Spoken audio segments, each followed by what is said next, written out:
शहजादी और तालाब का मेंढक। एक दफा का जिक्र है।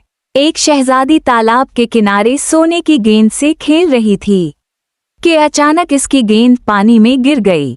शहजादी रोते हुए कहने लगी, कोई है जो तालाब से हमारी गेंद निकाल दे? कोई है। ये सुनकर एक मेंढक तालाब से बाहर आया और कहने लगा, ऐ शहजादी, अगर आप मुझे अपने साथ शाही महल में रहने दें और अपनी प्लेट में खाने की इजाजत दें तो मैं गेंद तालाब से निकाल कर ला सकता हूँ। शहजादी ने फौरन मेंढक की शर्त कबूल कर ली। मेंढक तालाब में कूदकर गेंद बाहर ले आया।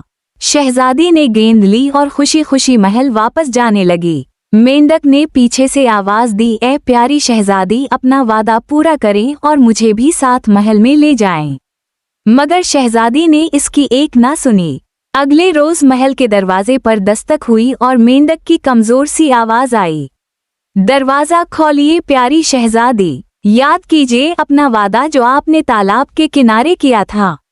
ये सुन के शहजादी ने दरबानों को दरवाजा बंद रखने का हुक्म दिया।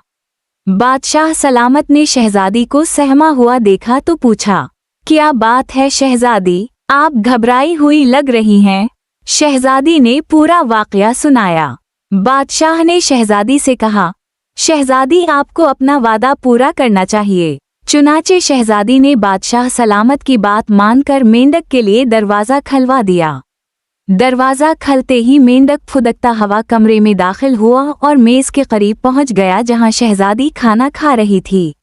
इसने शहजादी से कहा, बराह करम मुझे अपने साथ वाली कुर्सी पर बिठाएं और अपनी प्लेट से खाने दें। मजबूरा शहजादी ने उसे कुर्सी पर बिठाया और अपनी प्लेट इसके सामने रख दी। जब वो पीठ भरकर खा चुका तो महल में ही गायब हो गया। जब सुबह हुई तो शहजादी हैरान रह गई। इसने देखा कि एक खूबसूरत शहजादा महल में मौजूद है। शहजादे ने शहजादी को बताया कि एक जालिम जादूगरनी ने उस पर जादू करके उसे मेंढक बना दिया था। इस जादूगरनी ने ये शर्त रखी थी कि जब तक वो एक शहजादी के साथ इसकी प्लेट में खाना नहीं खाएगा तब तक मेंढक ही रहेगा। तो बच्चों, आपने देखा किस तरह शहजादी ने वादा निभाकर शहजादे को जालिम जादूगरनी के जादू से निजात दिलाई। हमें भी हमेशा दूसरों की मदद करते रहना चाहिए।